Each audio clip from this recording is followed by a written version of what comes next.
परमेश्वर के पवित्र नाम की स्तुति हो। प्रभु ने हम लोगों को एक बार फिर से अपने चरणों में बिठाया है ताकि हम लोग परमेश्वर के वचनों को सीख पाएं। मैं विश्वास करता हूं कि आप लोग जहां कहीं भी हैं प्रभु के अनुग्रह से ठीक होंगे और प्रभु ने आपको संभाला होगा। आज सुबह के समय में हम लोग प्रभु के वचन को सीखने के लिए जा रहे हैं, तो आइए हम प्रभु के वचन से पढ़ लें। रोमियो की पत्री उसका 12 अध्याय उसका 1 वचन से पढ़ेंगे। Romans chapter 12 verse 1। रोमियो की पत्री 1 अध्याय उसका 12 अध्याय उसका 1 वचन। സഹോദരന്മാരെ, ഞാൻ ദൈവത്തിൻ്റെ മനസ്സിനെ ഓർമ്മിപ്പിച്ച് നിങ്ങളെ പ്രബോധിപ്പിക്കുന്നത്, നിങ്ങൾ ബുദ്ധിയുള്ള ആരാധനയായി നിങ്ങളുടെ ശരീരങ്ങളെ ജീവനും വിശുദ്ധിയും ദൈവത്തിന് പ്രസാദവുമുള്ള യാഗമായി സമർപ്പിക്കും। आमीन। इधर प्रभु के वचन में लिखा है, इसलिए हे भाइयों, मैं तुमसे परमेश्वर की दया स्मरण दिलाकर विनती करता हूँ कि अपने शरीरों को जीवित और पवित्र और परमेश्वर को भावता हुआ बलिदान करके चढ़ाओ, यही तुम्हारी आत्मिक सेवा है। प्रभु का दास पौलुस रोमियो की कलीसिया को लिखते समय, मैं परमेश्वर की दया को स्मरण दिलाकर तुमसे विनती करता हूँ कि अपने शरीरों को जीवित और पवित्र और परमेश्वर को भावता हुआ बलिदान करके चढ़ाओ। ऐसा करके प्रभु का दास पौलुस बोलता है।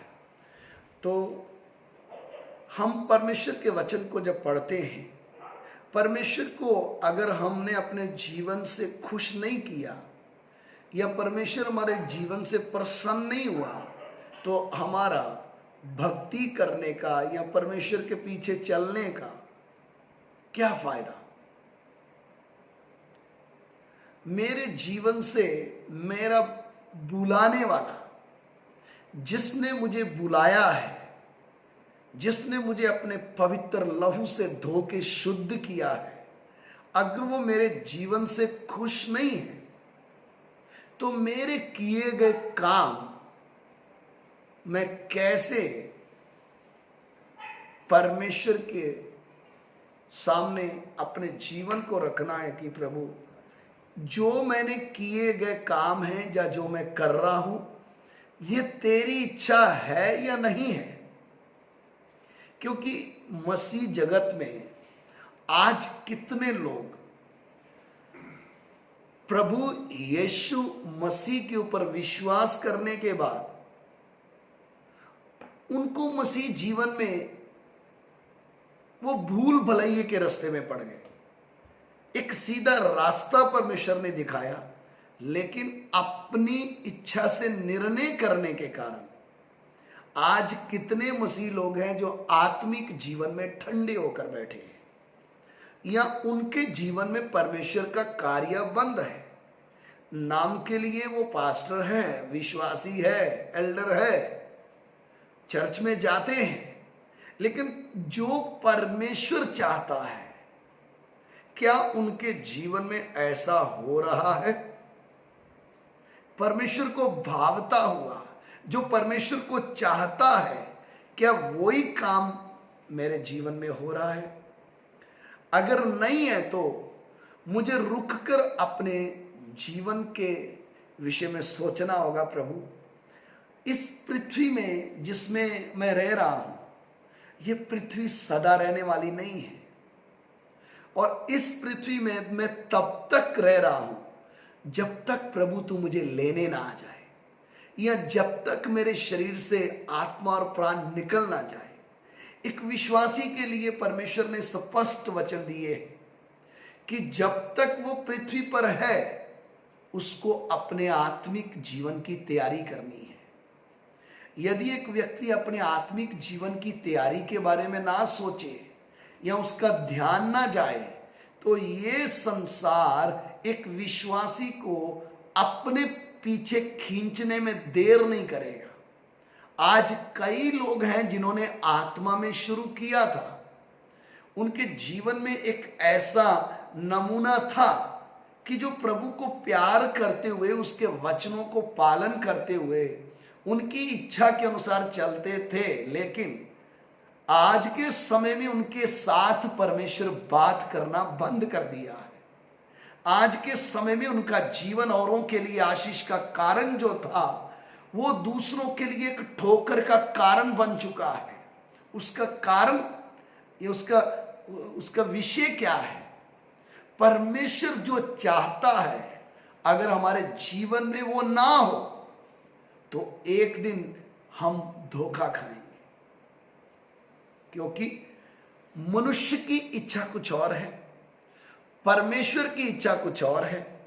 इसलिए हमें अपने जीवन के प्रति इस बात में गंभीर रहना है कि मैं जो सोच रहा हूं, मेरे जो काम है, मेरा जो चाल चलन है, मेरे जीवन में जो भी हो रहा है, क्या ये कामों से मेरा परमेश्वर खुश है?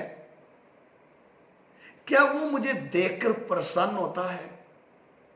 चाहे मैं आराधना कर रहा हूं, चाहे मैं वचन प्रचार कर रहा हूं, चाहे मैं वचन पढ़ रहा हूं, चाहे मैं समाज में अपना जीवन जी रहा हूं, ये अति जरूरी है कि मेरे हर काम के द्वारा मेरे प्रभु की महिमा प्रकट हो।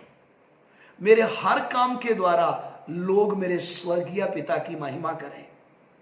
यदि मैं अपने जीवन के प्रति गंभीर ना हूं तो शैतान मेरे साथ धोखा करते समय मेरे साथ देर नहीं लगेगी। कितने लोग, जैसे हम पुराने नियम में पढ़ते हैं कि पुराने नियम के संत लोगों के जीवन में जब हम प्रभु के वचनों को पढ़ते हैं, उनके जीवन से हमें शिक्षा मिलती है।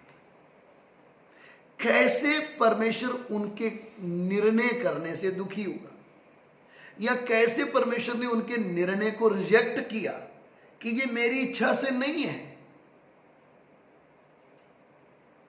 उस समय में अगर हम आत्मा में जागते हैं, तब हमें परमेश्वर की आवाज सुनकर फैसला करने में दिक्कत नहीं आएगी। हमें देर नहीं लगेगी कि नहीं, मैं वही काम करूंगा जो मेरा प्रभु चाहता है। उसके लिए हम लोग प्रभु के वचन से पढ़ लें उत्पत्ति की पुस्तक, उसका 16 अध्याय।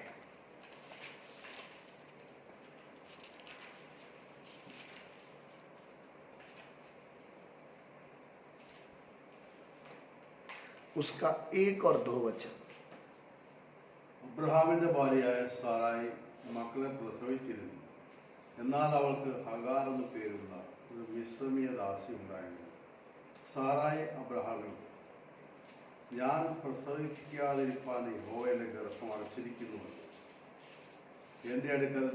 എൻ്റെ ദാസിയുടെ അടുക്കൽ ചെന്നാലും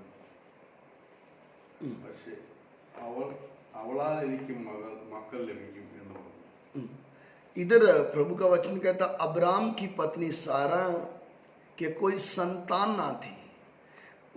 उसके हाजरा नामक की एक मिस्री दासी थी। सारा ने अब्राम से कहा, देख यहोवा ने तो मेरी कोख बंद कर रखी है, इसलिए मैं तुझसे विनती करती हूँ कि तू मेरी दासी के पास जा।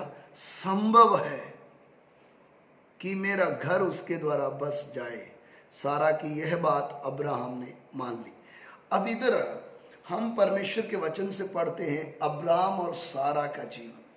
जब हम अब्राहम और सारा का जीवन पढ़ते हैं, परमेश्वर ने बड़े अद्भुत रीति से इनसे बात किया है। अब्राहम को एक ऊंची बुलाहट परमेश्वर ने दिया है। मेरे पीछे चलने के लिए तू आना है करके परमेश्वर ने उसको बुलाया है। ये अब्राहम को भी अच्छे से मालूम है कि मुझे परमेश्वर ने बुलाया है और मैं परमेश्वर के पीछे चल रहा हूं, लेकिन परमेश्वर की आवाज को सुनना और उस आवाज को सुनकर उसके प्रति विश्वास योग्य बने रहना, ये एक बड़ी बात है। यह परमेश्वर के किए गए वायदे, जो हमारे साथ वायदे करता है, उन वायदों को पूरा जब तक वो ना करे तब तक धीरज से बैठे रहना, ये एक बहुत बड़ी गंभीर बात है। क्योंकि जब हम शरीर में चल रहे हैं, कभी कभी मनुष्य अपने बारे में ज्यादा सोचता है, बुद्धि के विचारों के द्वारा वो परमेश्वर के किए गए वायदे या बातों को कई बार नजरअंदाज करने की कोशिश करता है।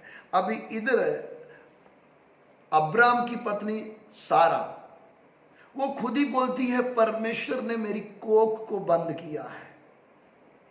इनको मालूम है कि हमें परमेश्वर ने बोला है कि मैं तुमसे एक बड़ी जाति बनाऊंगा, मैं तुम्हारा नाम महान करूंगा, पृथ्वी के सारे कुल, भूमंडल के सारे कुल तेरे द्वारा आशीष पाएंगे, ऐसा करके प्रभु ने इनसे वायदा किया है। लेकिन परमेश्वर ने उस बात को पूरा अभी तक नहीं किया। हम मनुष्यों की एक आदत है, अगर कोई बात हमारे दिमाग में आ गई या हमें परमेश्वर ने हमसे वायदा किया, तो हम चाहते हैं कि वो जल्दी में हो जाए, ज्यादा देर ना हो, फटाफट वो काम होना चाहिए। लेकिन इधर परमेश्वर का वचन कहता है अब्राम कितने साल परमेश्वर के पीछे चला, कम से कम 75 वर्ष का था जब निकला, और 10 साल के बाद यानी 85 में ये एक अपने दिमाग से सारा एक बात बताती है अब्राहम को। वो बात क्या है कि मेरी दासी हाजरा है, शायद परमेश्वर उसके द्वारा हमें आगे बढ़ाना चाहता हो, संभव हो। परमेश्वर के लिए कोई भी काम असंभव नहीं है, क्योंकि परमेश्वर सर्वशक्तिमान है। अगर उसने देरी किया है तो इसके पीछे उसकी एक बड़ी योजना है। अब्राहम ने बिना प्रार्थना, बिना परमेश्वर की अगुवाई सारा की बात को माना, और मिस्री दासी हाजरा उसके द्वारा एक बच्चे को उत्पन्न किया। अब वो बेटा जब उत्पन्न हुआ तो उसका नाम इस्माइल रखा। उसका 15 वचन जब हम पढ़ेंगे तो उसमें लिखा है कि हाजिरा को अब्राहम के द्वारा एक पुत्र उत्पन्न हुआ, और अब्राहम ने अपने पुत्र का नाम, जिसे हाजरा ने जन्म दिया था, इस्माइल रखा। अब्राहम इस समय 86 वर्ष का है। परमेश्वर बात किया 75 वर्ष का है। 10 साल बीत गए, कुछ नहीं मिला। हाँ, जीवन में अनुभव आए, कुछ घटनाएं आई जिनके द्वारा अब्राहम को परमेश्वर मेरी सुरक्षा कर सकता है, करके ऐसे परमेश्वर के साथ कैसे चलना है थोड़ा और समझने को मौका मिला। लेकिन इनकी मेन जरूरत है एक बेटा। इनके पास संतान नहीं। संतान की प्राप्ति के लिए ये परमेश्वर के वायदे का इंतजार कर रहे हैं कि प्रभु तूने बोला मैं तुझे एक बेटा दूंगा, मैं तेरे से एक बड़ी जाति उत्पन्न करूंगा। लेकिन परमेश्वर की योजना और मनुष्य की योजना, ये दोनों दो है। ये बड़ी बारीकी से हमें क्या करना है, समझना है। तो सारा ने जब हाजिरा के बारे में अब्राहम से चर्चा किया तो अब्राहम ने तुरंत उस बात को माना है। आज भी मसीह लोग कई बार कुछ समस्या का सामना करते समय या कोई ऐसी बड़ी कष्ट आते समय या कुछ मुसीबत जिसका हल नहीं निकल रहा, उस समय इंतजार करने की बजाय अगर कोई अन्य जाति भी सलाह देगा तो तुरंत मानने के लिए तैयार हो जाते हैं। जबकि हमारे जीवन में एक बात आप समझ लीजिए, जिस व्यक्ति ने प्रभु यीशु मसीह को अपना उद्धारकर्ता करके माना है, जिस व्यक्ति का परमेश्वर के साथ एक नाता है, या जो व्यक्ति परमेश्वर के द्वारा प्रभु यीशु मसीह के द्वारा बुलाया गया है, उसको ये बात समझ में आना चाहिए कि मेरे जीवन का पूरा अधिकार प्रभु यीशु मसीह को है। मैं मेरे जीवन में निर्णय करते समय मैं इस शरीर और प्राण और आत्मा का मालिक नहीं हूं, मैं इसका रखवाला हूं, इसका मालिक कोई और है। तो मुझे कुछ भी निर्णय करने से पहले इसके असली मालिक के पास जाना है, मुझे पूछना है, प्रभु मुझे समझ में नहीं आ रहा मैं क्या करूं। तब परमेश्वर का आत्मा, पवित्र आत्मा जो हमारा दूसरा सहायक है, वो हमारी अगुवाई करता है कि हम सही निर्णय ले सके। नहीं तो कितने लोग हैं जल्दीबाजी में निर्णय कर तो लेते हैं, लेकिन बाद में पछतावा होता है, बाद में उनके जीवन में निराशा आती है, वो दुखी हो जाते हैं। उनको ऐसा लगता है कि हमने जो फैसला किया वो उसमें हम खुश नहीं है, मन की शांति उड़ जाती है, क्योंकि फैसला बुद्धि से हुआ था। इधर भी सारा ने जो फैसला किया, मैं पूरा वचन अध्याय पूरा नहीं पढ़ूंगा। जब सारा ने ये निर्णय किया कि हाजिरा के द्वारा हमें एक बच्चा चाहिए, तो थोड़े ही दिनों के बाद सारा को समझ में आ गया मेरा निर्णय गलत था, क्योंकि वो दासी भी अपनी मालकिन सारा को तुच्छ जानने लग गई। फिर उसके बाद बेटे का जन्म हो गया, बेटा बड़ा हो गया, बड़ा होते होते फिर एक दिन परमेश्वर के दूत उस घर में जब आते हैं तो उन्होंने आकर बोला कि तेरे घर में क्या होगा, एक बेटा उत्पन्न होगा, उसका नाम इसहाक होगा। परमेश्वर जब उनको बुलाहट दिया है, प्रतिज्ञा किया हुआ बेटे का वायदा जब दिया है, उस समय सारा बुढ़ी है, सारा को ये विश्वास नहीं हो रहा कि मेरे द्वारा भी प्रभु बच्चा पैदा करेगा करके, ऐसा उम्मीद ही छोड़ दिया। लेकिन परमेश्वर, एक बात आप समझ लें, परमेश्वर ने अगर हमारे साथ कुछ वायदा किया है, जमीन आसमान बदल सकती है, परिस्थितियां बदल सकती है, माहौल बदल सकता है, लेकिन सर्वशक्तिमान परमेश्वर का वचन जो वायदा किया हुआ है वो कभी बदल नहीं सकता है।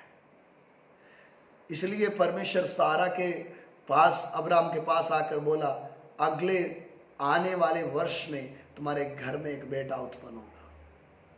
जब 1 साल बीत गया, तब प्रभु के वचन में लिखा है इसहाक का जन्म हुआ। जब इसहाक का जन्म हो गया, इसहाक बढ़ने लगा, तब इस्माइल उसको परेशान कर रहा था, उसका मजाक उड़ा रहा था। ये बात जब सारा ने देखी, तब सारा ने अब्राहम से कहा, मिस्री दासी हाजिरा को और उसके बेटे इस्माइल को इस घर से क्या कर दे, निकाल दे। अब अब्राहम ये बात सुनकर उदास हो गया। अक्सर जो हम अपनी इच्छा से प्राप्त किया है, जब परमेश्वर का वचन उसको छोड़ने के लिए हमें अगुवाई करता है, तो अक्सर हमें बुरा लगता है। ध्यान दीजिए, आज भी मसीह जीवन में चलते समय जो परमेश्वर की इच्छा के विपरीत हमारे जीवन में है, जब परमेश्वर उसमें हाथ डालता है तो हमें दुख लगता है। हम उसको छोड़ना नहीं चाहते हैं, क्योंकि वो परमेश्वर की योजना से नहीं, बल्कि हमने अपनी इच्छा से क्या किया है, उसको खरीदा है, उसको लिया है। इसलिए जब उसके ऊपर आंच आती है तब हमें दर्द होता है कि ये तो मेरा है, ये तो मैंने इतनी मेहनत से, मेरी इच्छा से मैंने ढूंढ डांड के लिया है। इधर अब्राहम के सामने एक बड़ा दुखित और बड़ा एक परेशान करने वाला विषय सारा ने रखा है कि तू इस दासी को और इस्माइल को घर से निकाल। अब अब्राहम के सामने ये निर्णय लेने में दिक्कत आ रही थी, तो अब्राहम पहुंच गया प्रभु के पास कि मैं क्या करूं, मुझे क्या करना चाहिए। तब परमेश्वर का वचन कहता है, उसका उत्पत्ति 21 अध्याय उसका हम 12 वचन पढ़ेंगे, 11 और 12। Genesis chapter 21 verse 11-12। തന്റെ മകൻ നിമിത്തം ഈ കാര്യം അബ്രഹാമിന് അനിഷ്ടമായി. എന്നാൽ ദൈവം അബ്രഹാമിനോട്, ബാലന്റെ നിമിത്തവും ദാസിയുടെ നിമിത്തവും നിനക്ക് അനിഷ്ടം തോന്നരുത്. സാറ നിന്നോട് പറഞ്ഞതിലൊക്കെയും അവരുടെ വാക്ക് കേൾക്കാം. ये बात अब्राहम को अपने पुत्र के कारण बहुत बुरी लगी, परंतु परमेश्वर ने अब्राहम से कहा, उस लड़के और अपनी दासी के कारण तुझे बुरा ना लगे। जो बात सारा तुझसे कहे उसे मान, क्योंकि जो तेरा वंश कहलाएगा वह इसहाक ही से चलेगा। अब अच्छी तरह इस 21 का जब हम 12 पढ़ते हैं, परमेश्वर स्पष्ट कर रहा है अब्राहम को कि सारा ने जो बोला है उस बात को मान। इस्माइल मेरी इच्छा नहीं थी, मैंने नहीं बोला था कि हाजरा को अपनी बीवी बनाकर उससे एक बच्चा पैदा करो, क्योंकि वो मेरी योजना में था ही नहीं। यानी योजना बोलने का मतलब, जो परमेश्वर अब्राहम को बोला था मैं तुझसे एक बड़ी जाति उत्पन्न करूंगा, उसमें इस्माइल का कोई प्लान या हाथ नहीं है। अब्राहम ने जब इस्माइल को पैदा कर लिया, अब परमेश्वर कई सालों के बाद बोलता है ये मेरी योजना नहीं थी, और इसहाक ही से तेरा वंश कहलाएगा, जो मेरा होगा। तो मेरे प्यारों, मसीह जीवन में चलते समय अगर अब्राहम को परमेश्वर इतने सालों के बाद ये बोल सकता है तेरा इस्माइल जो तूने पैदा किया है वो मेरी इच्छा के अनुसार नहीं है, अगर ऐसा है तो हमें रुक कर सोचना है। ऐसे कितने काम जो हमारे जीवन में होते हैं, जो हम अपनी इच्छाओं के कारण, अभिलाषाओं के कारण क्या करते हैं, उन कामों को करते हैं या उनमें आनंद उठाते हैं। अगर बारीकी से परमेश्वर के चरणों में बैठा जाए, कितने इस्माइल हमें अपने जीवन से निकालने होंगे। अब्राहम ने एक इस्माइल पैदा किया, परमेश्वर ने बोला मेरी योजना नहीं है। ऐसा है तो मुझे और आपको, हम जब इस संसार में चल रहे हैं, हम जब परमेश्वर के चुने हुए लोग हैं, हमारा लक्ष्य क्या है प्रभु के पीछे चलने का। और वचन में लिखा है अब्राहम ने इस्माइल को और पत्नी हाजिरा को घर से निकाला। अगर हमारे पास निकालने का, उस इच्छा को शरीर जीवन से दूर करने का मन नहीं होता है, तो हम परमेश्वर की आज्ञा से बाहर हैं। क्योंकि परमेश्वर का वचन कहता है, जब हमने पढ़ा कि अपने जीवनों को, अपने शरीरों को जीवित बलिदान करके चढ़ाना है। क्योंकि अगर हम परमेश्वर के साथ एक लंबा संबंध लेके चलना है, अगर हम आत्मिकता में चलना है, तो हमें ये गौर से सोचना होगा, प्रभु कितने इस्माइल, मेरी इच्छाओं को मैंने कितनी बार पैदा किया, मैंने कितनी बार अभिलाषाओं के अनुसार निर्णय कर लिया। प्रभु मुझे कैसे चलना है, मेरे जीवन में तेरी योजना कैसी है, तू मुझसे क्या चाहता है। प्रभु मुझे ऐसे चलना है। क्योंकि मसीह जीवन में अगर हम गंभीरता से चाल चलन की ओर ध्यान नहीं दिया, कितने लोग आज परमेश्वर की इच्छा से परे चल रहे हैं। उनके पास अच्छा चर्च है, भीड़ है, पैसा आ गया, लेकिन जो परमेश्वर उनके जीवन में उनको लेके चलना चाहता है, इस्माइल ने आकर उनका ध्यान कहीं और भटकाया है। और अब्राहम का प्रभु का धन्यवाद करते कि अब्राहम परमेश्वर की आवाज सुनकर मानने वाला व्यक्ति है। अब्राहम को दर्द है, लेकिन दर्द के साथ भी यह निर्णय किया, मैं इस्माइल को नहीं रखूंगा। आज हम कितनी बार प्रभु के सामने रोते हैं। ये रविवार को गए रोए, प्रभु ये कमी है, मुझे इसको छोड़ना है। लेकिन सोमवार से लेकर शनिवार तक हम फिर से उन्हीं कामों में लग जाते हैं। ऐसा क्यों? हम परमेश्वर की योजना को समझ नहीं पाए। हम ये सोचते नहीं हैं कि मेरा प्रभु कौन सी बातों से दुखी होता है, मेरा परमेश्वर कौन सी बातों से प्रसन्न होता है। अगर मैं आत्मिक जीवन का खुद ध्यान रखने लग जाऊं, दुनिया की कोई ताकत मुझे आत्मिक जीवन में आगे बढ़ने से रोक नहीं सकती है, क्योंकि मैं परमेश्वर की इच्छा के अनुसार चल रहा हूं और उसकी इच्छा के विपरीत जो भी है वो मुझे छोड़ना है।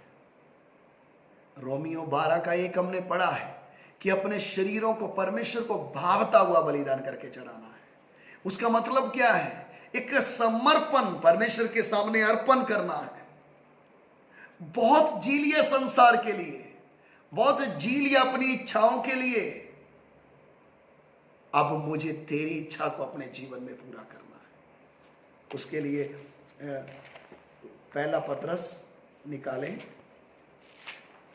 उसका 4 अध्याय,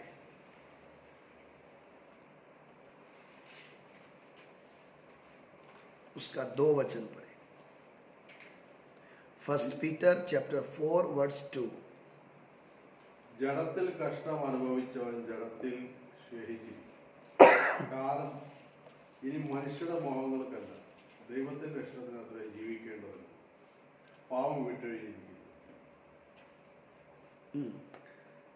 ताकि भविष्य में अपना शेष शारीरिक जीवन मनुष्यों की अभिलाषाओं के अनुसार नहीं, वरन परमेश्वर की इच्छा के अनुसार व्यतीत करें। हम इस संसार में जब जीवन व्यतीत करते हैं, अति जरूरी है कि हम इस बात का ध्यान दें कि मैं मनुष्यों की इच्छा के अनुसार जी रहा हूं या मैं अपनी इच्छाओं के अनुसार जी रहा हूं या परमेश्वर की इच्छा के अनुसार जी रहा हूं। मेरे प्यारों, जिस संसार को देखकर आज दुनिया इसमें खो रही है, जिन इच्छाओं के पीछे दुनिया भाग रही है, जिसके कारण लोग आज वचन और प्रार्थना को एक साइड रख देते हैं और अपने जीवन का निर्णय अपनी बुद्धि से करते हैं, अपने जीवन में आने वाली हर वस्तुओं का, हर इच्छाओं का, हर कामों का निर्णय अपनी दिमाग से करते हैं। एक समय आएगा, मृत्यु आते समय हमारे हाथ में कुछ नहीं रहने वाला है। परमेश्वर ने हमें किस काम के लिए चुना है? परमेश्वर ये नहीं चाहता कि हमें इस पृथ्वी में अच्छा अमीर व्यक्ति बना दे और बाद में हम संसार की वस्तुओं में खो जाएं, पैसे में खो जाएं, धन दौलत में खो जाएं, ऐशो आराम में खो जाएं और अंत में हमारी आत्मा नाश में चली जाए। इस काम के लिए प्रभु ने हमें नहीं चुना है। प्रभु ने हमें क्यों, आप देखिए इतना बड़ा बलिदान क्यों प्रभु ने दिया है? स्वर्ग को छोड़कर मनुष्य के रूप में आने का मतलब क्या था? थोड़े अंधों को चंगा करना, लंगड़ों को चंगा करना, रोगियों से रोगों को दूर करना, ये लक्ष्य नहीं था। मेरे बनाए हुए मनुष्य के अंदर जो मैंने आत्मा डाला है वो नाश की ओर जा रहा है। उसको नाश से मुझे कैसे बचाकर अनंत काल तक मेरे साथ रखना है, उसलिए सर्वशक्तिमान परमेश्वर ने स्वर्ग को छोड़ा है। क्रूस का मृत्यु किसके लिए है? हे पापी मनुष्य, तेरे पाप का दंड अपने ऊपर क्यों उठाया? ताकि तुम पाप में फिर से मजा कर सके, इस संसार की इच्छाओं के अनुसार जी सके ना। क्रूस का मृत्यु प्रभु यीशु ने क्यों लिया है? ताकि मनुष्य आगे को तू अपनी इच्छाओं के अनुसार नहीं, पाप के लिए नहीं, संसार के लिए नहीं, किसी मनुष्य के लिए नहीं, मेरे लिए जी सके। इसलिए अगर एक विश्वासी व्यक्ति को मसीह जीवन समझ में नहीं आया तो वो उसके जीवन के जो इस्माइल है, इच्छाएं हैं, वो एक दिन उसको लक्ष्य से भटका देंगे। आज कितने मसीह लोग हैं, उन्होंने शुरू जब किया, यीशु के लिए एक जलन थी, एक सच्चा प्रेम प्रभु के लिए था, एक पवित्रताई का जीवन था, एक अलगताई का जीवन था। लेकिन धीरे धीरे धीरे संसार की इच्छाओं ने, इस संसार के धन ने, इस संसार की चिंता ने उनको दबाते दबाते एक दिन आज ऐसे मोड़ पे खड़ा कर दिया। सुबह उठते ही उनको अपने सृष्टिकर्ता परमेश्वर की याद नहीं आती, उनको धन दौलत, काम धंधा, ये संसारिक बातों की ओर ध्यान आता है। ऐसा क्यों हो गया? इस्माइल आपके जीवन में आया, उसने आपका लक्ष्य बदल दिया है। परमेश्वर की योजना इसहाक के लिए थी, इस्माइल के लिए नहीं। इसलिए मेरे प्यारों, जब हम मसीह जीवन में जीते हैं, यह अति जरूरी है अपने जीवन के प्रति गंभीरता से सोचे, प्रभु क्या जिस दिन मैंने उद्धार पाया था, जिस दिन मैं तेरे पीछे चलने का निर्णय लिया था, वो निर्णय आज भी मेरे जीवन में है? क्या वही सच्चा प्रेम तेरा मैं लेकर चल रहा हूं, या मैं आत्मा में ठंडा हो चुका हूं? नाम के लिए तो विश्वासी है, बाइबल भी खोल के पढ़ता है, लेकिन इसकी ये बाइबल खोलकर पढ़ते समय सिर्फ इसको दिमाग से पढ़ना आता है, ये वचन इसका जीवन का भोजन नहीं बनता है। इसलिए परमेश्वर ने जब मुझे और आपको चुना है, मेरे प्यारों, वो चाहता क्या है? मेरे द्वारा लोग परमेश्वर को देखें। इसहाक दिया ही क्यों अब्राहम को? ताकि तेरे द्वारा, तेरे वंश के द्वारा पूरा संसार इस्राएल के द्वारा एक सच्चा और जीवित परमेश्वर है करके उसको देखना है। मुझे और आपको प्रभु यीशु ने अपने लहू से धोया ही क्यों? ताकि मेरे और आपके द्वारा लोग उद्धार करता प्रभु यीशु मसीह को जान सके। मेरे प्यारों, इस पृथ्वी में हमें नहीं मालूम मृत्यु कब आएगी, हमें नहीं मालूम हमारा प्रभु यीशु बादलों में कब आएगा, लेकिन आज सुबह के समय में आपके निर्णय किसके अनुसार हो रहे हैं? क्या आप अपनी इच्छाओं को महत्व देते हैं या परमेश्वर के वचन को पहल देते हैं? क्या आपके दिमाग में आने वाला हर विचार परमेश्वर की ओर से है, या आप अपने इच्छाओं को, आपकी आंख की अभिलाषाओं को, शरीर की अभिलाषाओं को महत्व देते हैं? आपके संसार में रहते समय आप संसारिक वस्तुओं को महत्व देते हैं? आपके जीवन का स्वामी कौन है? अब्राहम अपने जीवन में परमेश्वर को स्वामी मान के चला। आज सुबह के समय में मेरा और आपका स्वामी कौन है? मेरा और आपका प्रभु कौन है? आज कईयों का प्रभु, कईयों का स्वामी पैसा बन चुका है, कईयों का प्रभु उनका काम धंधा बन चुका है, कईयों का स्वामी उनका शरीर बन चुका है। क्या मैं जीवित बलिदान करके चढ़ा पाऊंगा? वो भी जो परमेश्वर को भावता है, पवित्रता के साथ परमेश्वर को भावता हुआ एक बलिदान चाहिए। वो बलिदान में क्या चाहिए? मेरा स्वयं का अर्पण चाहिए, मेरा समर्पण चाहिए। मेरा पैसा, धन दौलत, गाड़ी, बंगला और कुछ नहीं चाहिए। मेरे स्वयं इच्छा से एक निर्णय, प्रभु मैं अपना जीवन तुझे अर्पण करता। किस काम के लिए? मैं तेरी इच्छा के अनुसार चलूंगा। प्रभु मेरे जीवन में तेरी इच्छा पूरी हो। ऐसा ना हो कि मैं दौड़ता जाऊं, मेरे जीवन के साल बर्बाद हो जाएं और कई सालों के बाद मुझे फिर से तेरी आवाज सुनने को मिले। ये मेरी योजना से तूने नहीं किया। इसलिए अपने जीवन को परमेश्वर के सामने जांचते हुए, प्रभु तेरी इच्छा मेरे जीवन में पूरी हो। आइए अपनी आंखें बंद करें, प्रार्थना की ओर जाएं। Hallelujah, hallelujah. धन्यवाद ओ पिता, इस समय के लिए तेरा धन्यवाद।